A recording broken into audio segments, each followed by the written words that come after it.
Hello, ZOMI ulena mi mal nule pa mi mal kim khatchat.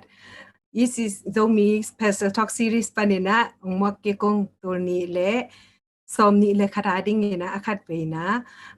Happy New Year Gina ong no set masanwa mung. In tuni pen ingakla ma ahi nung kumina nung kumbang titoy toy agam lama ma dan khatina mate dizempa nung kum nung kha dizemba chezani toy na ikipat sa ahi hi Pasian Bulphuh Tate Pattahzia Tuamtuam chi hi talk series pen azom hi hanga tuni ina toy te tuman patam pitak ong lui heding siapa hi zong host ong thu dat na hi zong muak na hi zong bol pi ding hina hitanga sangam nu Rody hi zong ko teng thumin na ong muak kung in Rody le siapa kyang pan zong hi kum thak chi bai chi ding ya saklam to hi le mate to kum thak no set na mate to kam khat ta ong nei na ding na samhang cái nông get mà sản những mua lệ cái làm ban rong cùng thắc chỉ bay chỉ nó khu tuột ông lên mà sang kim lệ pa mà thu tuam tuam nát sat nát thu hội lâu tuam om ta sẽ lệ tô pan plan sa bangin mo ông piang thấy kỹ cái hiện mà nè tô pa tunga ilong adama to lâu tu ni ken kong gen nộp khát hi lệ tu ni pen zomi bu pa ding na sup na lian pi kinai mo pu leng tong pau no win ong nusia ina hilai mun pan na le iza tak na jong apula hi nge siapa nang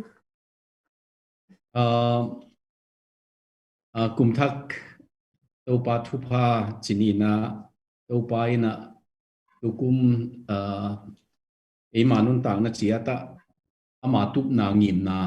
hong tang tun sakum wa tang tung sak be kilovin eima ma in jong to lampi tot kum hile chi to thupa hong pai masanwa mingin dena Rody gen bangina tunia iminambu pa dinga iswan mama eat mama lengton pau no ong nu sian na to kisayina ama atol dam hin lampen asumma ma in kitwa tingina to paina ait angai zomi bupai zong adiak diakin atate ama to kinai he pe nana he nem le chi wa zong de sakhange dame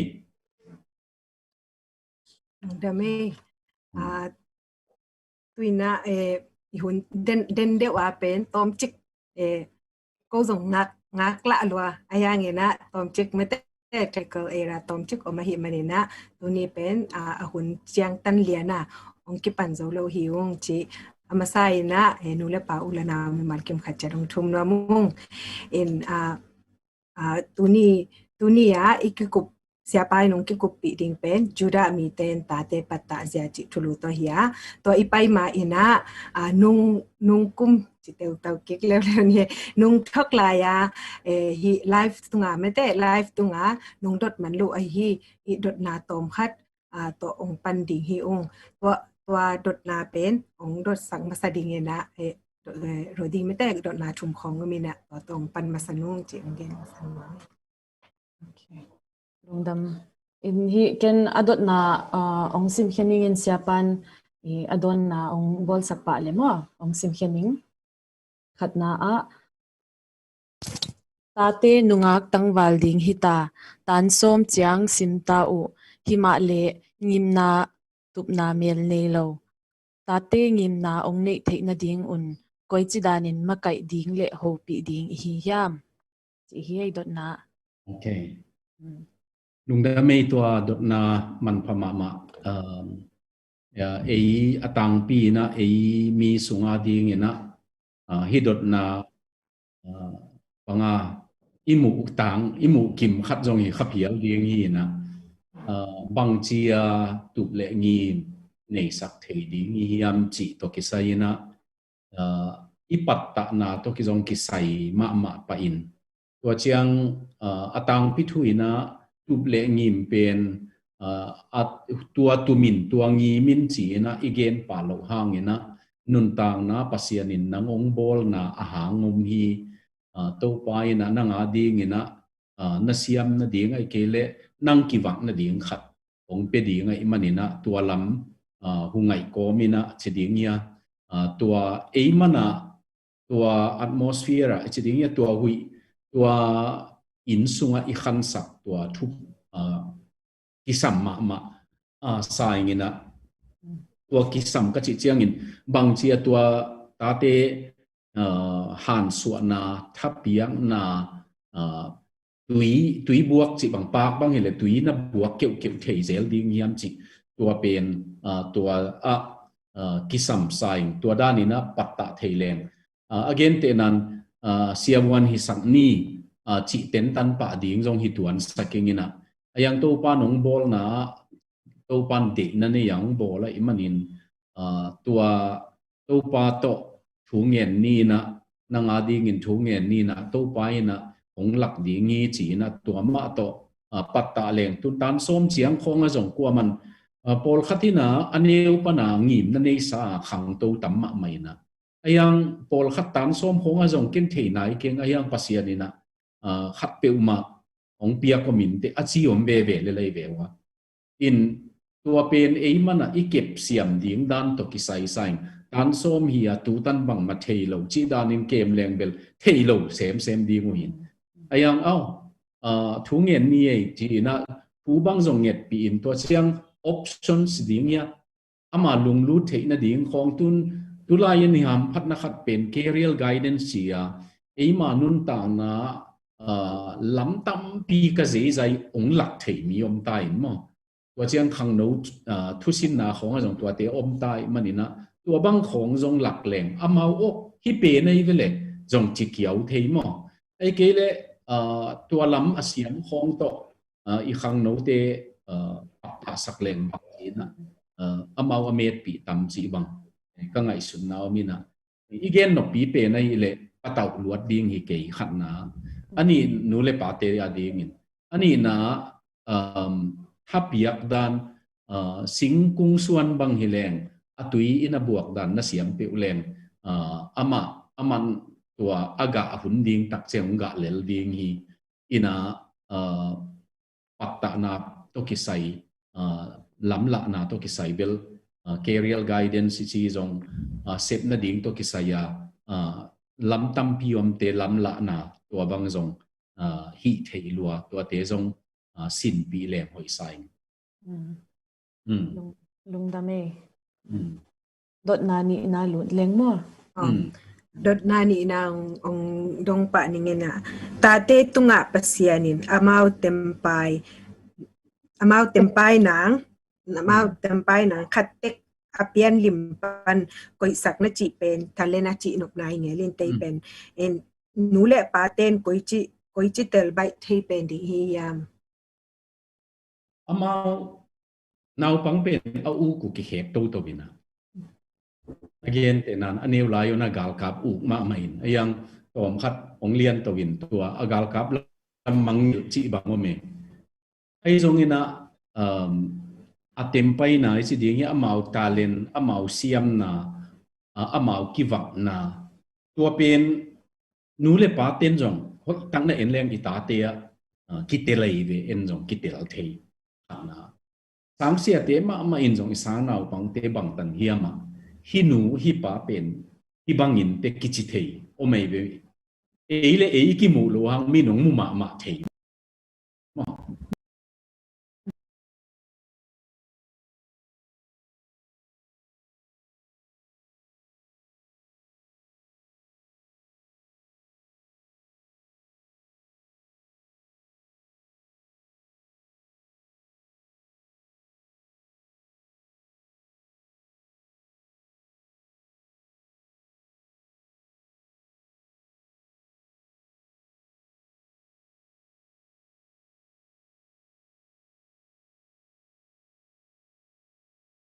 banganang nang siam na lam hin tel vengina nang na u lam ahina hiam ตัวเชียงนะตัวเกี่ยมาอุกนะเกี่ยมาเวนะหิมะอาจีเลยตัวละมาถาบังเสียไปเทดีเงียม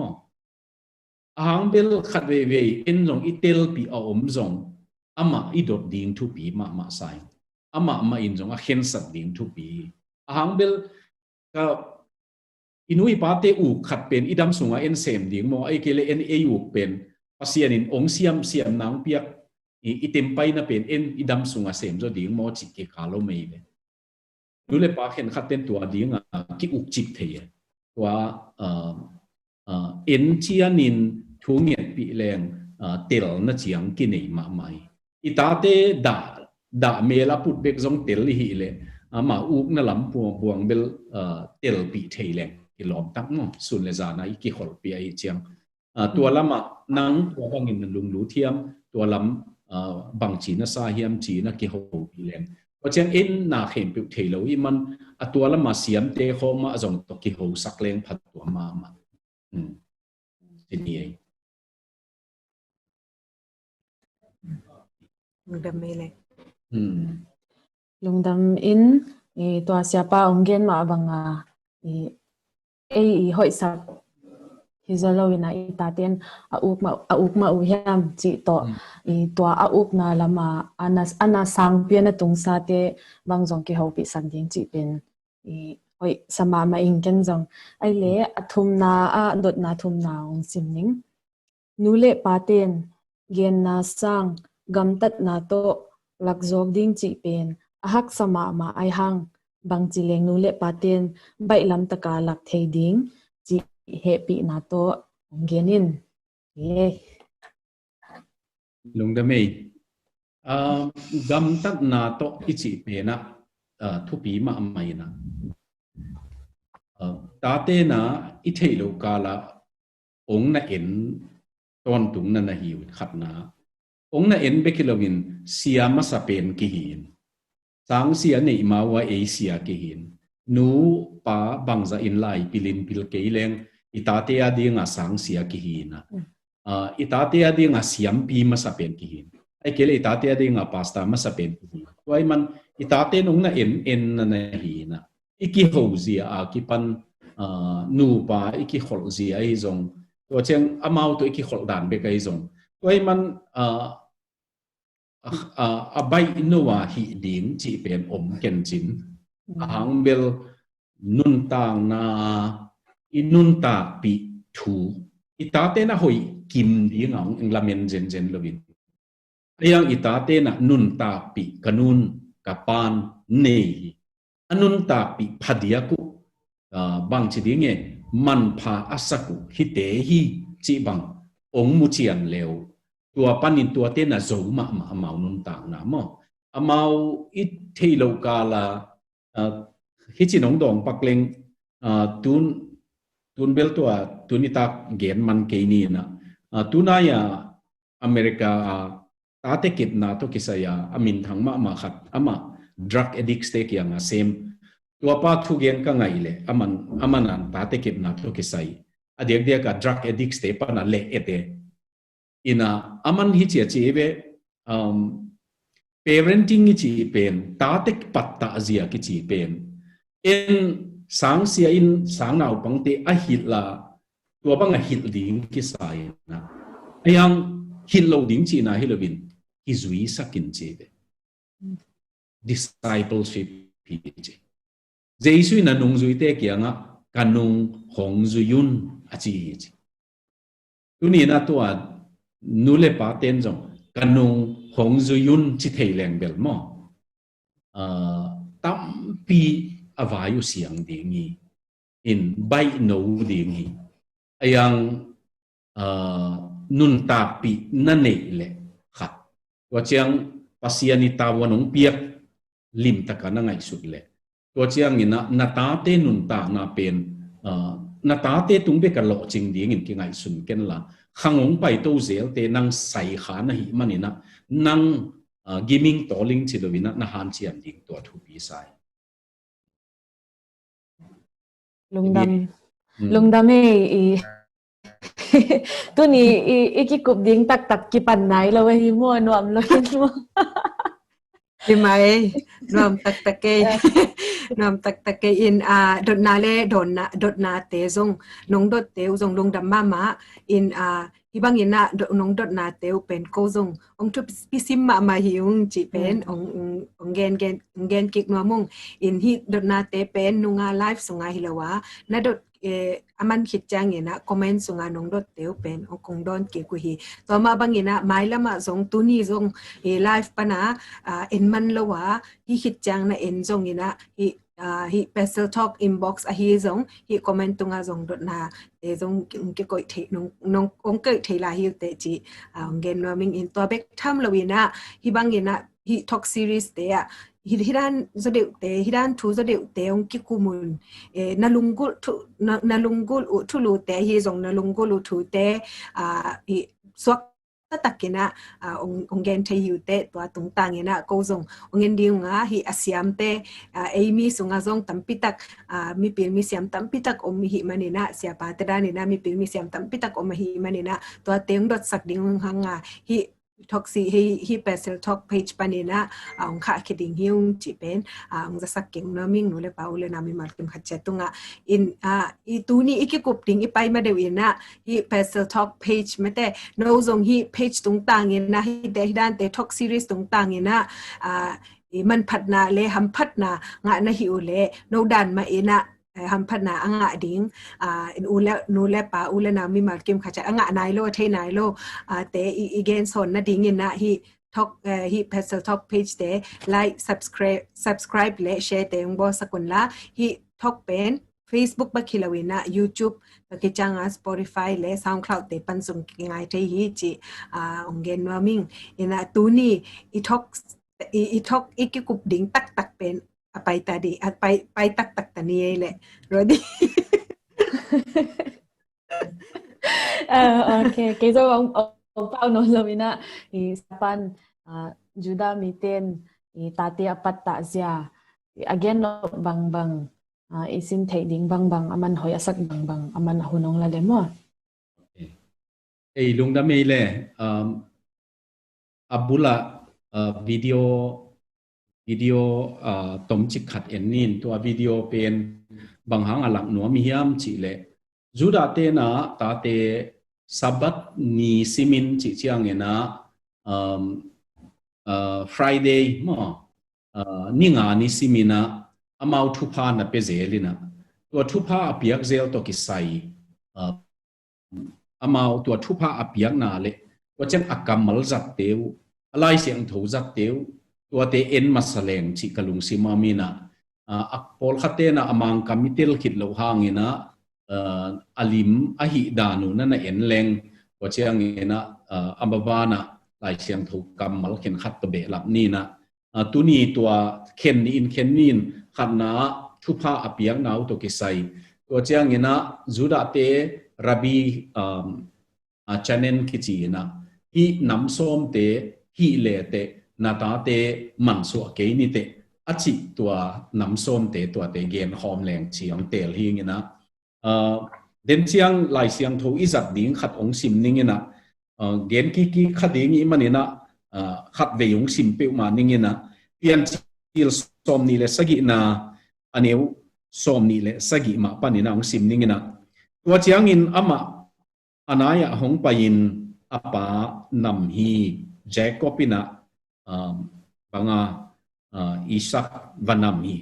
amain apuan gim nam te nama ama thupa piain enin katapa gim nam pen to pain thupa apiak gamlak gim nam to kibang hi pasian in nang tunga vandai tui hong pia hen la na lo te hoi sakta hen anle lenga zu tampi hong pia hen mi te nangma na hong sem hen la mi nam te maya na maya hong kun hen na sangam te tunga to pa hi in la na sangam te suan le khak te maya na maya hong kun hen nang hong samsia pe ma in samsia na nga hen la thupa hong pe ma in thupa nga ta hen achi hi tuni na hi tamve simtak zang khading I man thupa akipiak danu aneu som ni le sagi pan som ni le kuata nong simingin tua thupa Isaac ina Jacob อธุภาเปียงนาตัวกำมัลเตหินตัวเป็นตัวนี้นะตัวบังนี้นะอามาทุพานักกิปายุฮีสับบัตนี้ซิมินจงทุพานักกิปิยาฮีจิตัววิดีโอคลิปเป็นนั่นเองมาแสดงมั้ง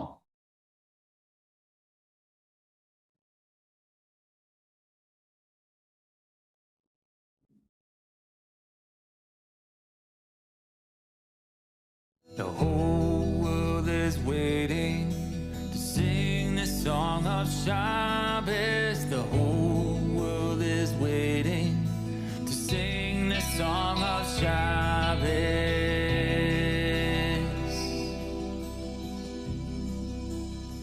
Raising godly children is no easy task in today's society.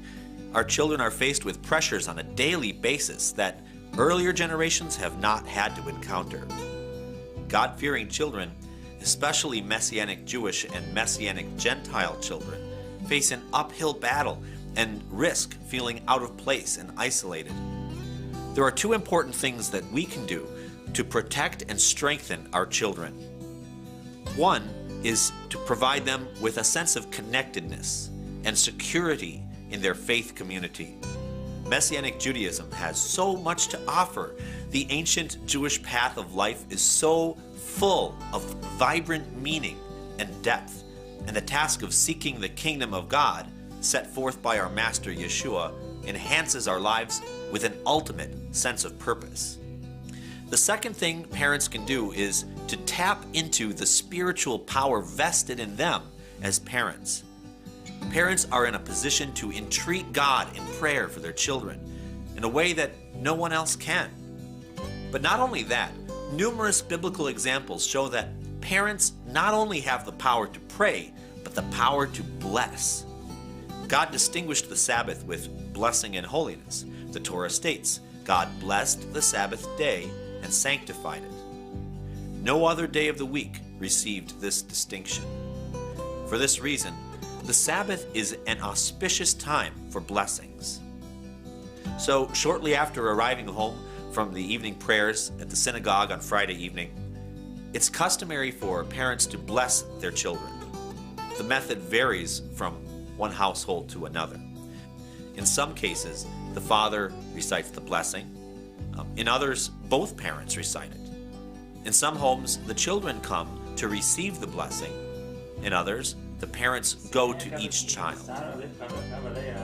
Bless each child separately. Place your hands firmly on his or her head and speak the words of blessing.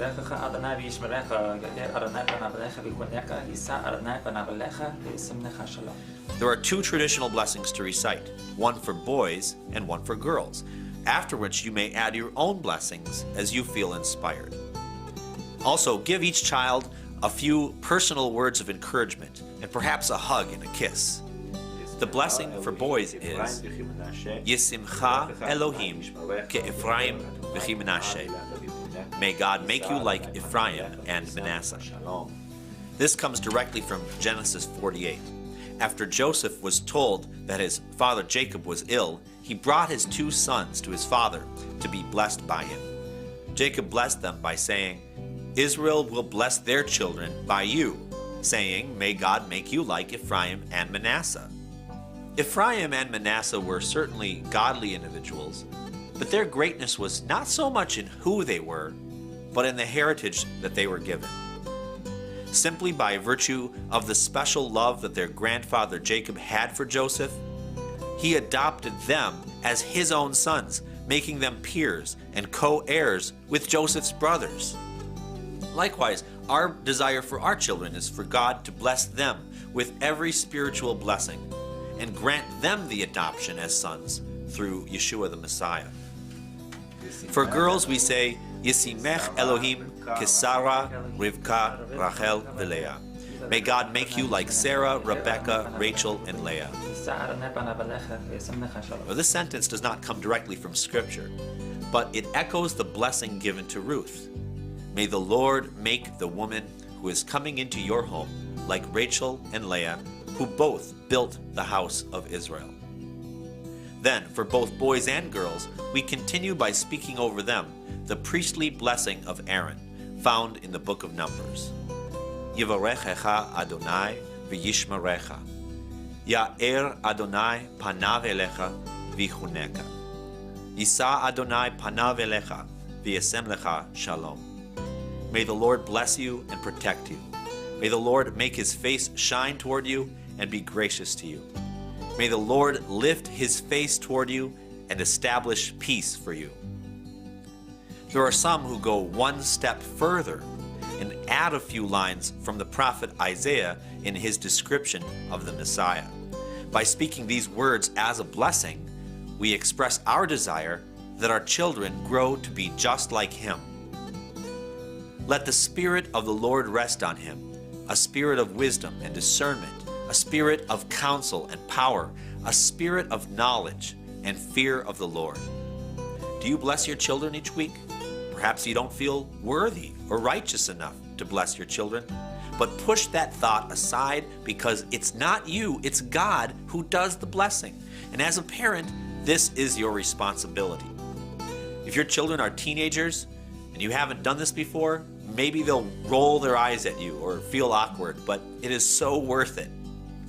It communicates to them your love and faith in them. And as they grow older, they will cherish the memory of you placing your hands on their heads and speaking these loving words. Shabbat Shalom. The whole world is waiting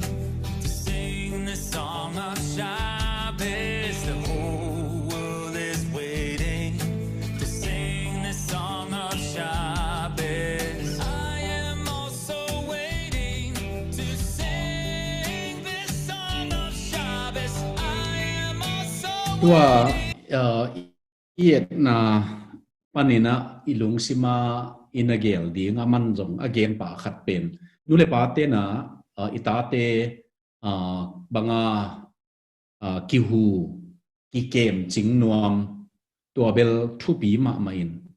ตัวเก็บจิงเบคิโลวินะอิตาวันเป็นทุพาเปียกดีงีจีตัวทุพาเปียกเป็นอัทุพาเลียนเป็นเอหุตาอมิโลวินอายังปัสยันหุตาอมหินอายังเอ็นตัวทุพากำมัลนปุลากเลงทุพาเปียเป็นตัวปาปัสยันดีเอจังอิตาเตตัวปานทุพาเป็นดีงินอามาตัวไอเดนี่นิงา